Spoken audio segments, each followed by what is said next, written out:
गारोले नै घरलाई थाम्ने भएको हुनाले गर्दाखेरि जस्तै एउटा गारो र अर्को गारोको बिचको जोडाइ एकदम मजबुत हुनुपर्छ। जस्तै गाउँघरतिर पहिला पनि सुर कस्ने ढुङ्गा भनेर चाहिँ राख्ने चलन थियो। त्यो भनेको के भने लामो ढुङ्गा राख्ने होइन। जस्तै यसरी दुईवटा गारोहरू चाहिँ जोडियो भनेदेखि त्यो दुईवटा गारो जोडको ठाउँमा चाहिँ एकापट्टि एउटा लामो ढुङ्गा यता फर्काएर राख्ने, अर्को लामो ढुङ्गा अर्कोतिर गर्ने, ताकि त्यो एउटा र अर्को गारो चाहिँ मजबुतसँग चाहिँ जोडियोस् भनेर हो।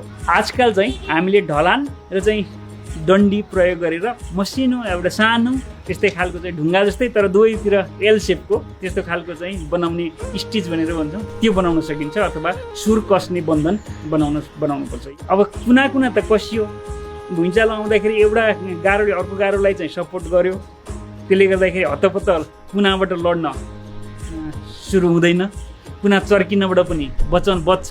तर लामो गारो छ भनेदेखि बिचैबाट चाहिँ फेरि बाहिर अथवा भित्रपट्टि लड्न सक्छ गारो है। त्यस्तो नहोस् भनेर झ्यालको मुनि र झ्यालको माथि पट्टी अथवा बन्धन अथवा बिम राख्नुपर्छ। धेरै डन्डी लाग्ने पनि होइन, मसिनो नै हो। साधारणतया झ्यालको माथिको चाहिँ 6 इन्चीको, झ्यालको मुनिको इभन 3 इन्चीको। त्यसो गर्दाखेरि जसले पनि गर्न सक्छ। तर त्यो निर्माण सामग्री नपुग्ने ठाउँ छ, धेरै दुर्गम छ, जुन ठाउँमा चाहिँ ढलान पुर्याउन सकिँदैन भने त्यही कुरा काठले पनि गर्न सकिन्छ। काठले गर्दाखेरि चाहिँ काठको फेरि अन्तिममा जोडाइ जुन छ त्यो जोडाइ एकदम मजबुत हुनु पर्यो एउटा र अर्को काठको बिचको। अरू सबै कुरा उस्तै हो। काठको बनाउँदाखेरि चाहिँ अर्को विचार गर्नुपर्ने के हो भने त्यो काठ मक्कियो भने त फेरि मक्किएपछि त काम गर्दैन। त्यसैले गर्दाखेरि त्यो काठ आफैमा चाहिँ बलियो खालको काठ हुनुपर्छ।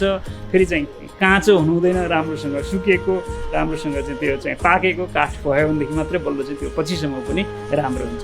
चौथो कुरा के छ भन्दाखेरि जुन चाहिँ यो दलिनहरू अथवा छाना बनाउँदाखेरि राखिने जुन चाहिँ बिमहरू छन् तिनीहरूलाई पनि फेरि मजबुतसँग त्यो गारोसँग चाहिँ जोड्नुपर्छ। त्यही जोड्दाखेरि हो हामीलाई चाहिने चुक्कुलहरू भित्र बाहिरपट्टि चुक्कुल राख्ने, ताकि जसरी काठका चाहिँ हामीले चाहिँ दलिनहरू राख्छौँ त्यो दलिनहरू राख्दाखेरि त्यो पनि आफैमा हल्लिएर नखसोस् भन्नका लागि चाहिँ जोड्ने कुरा।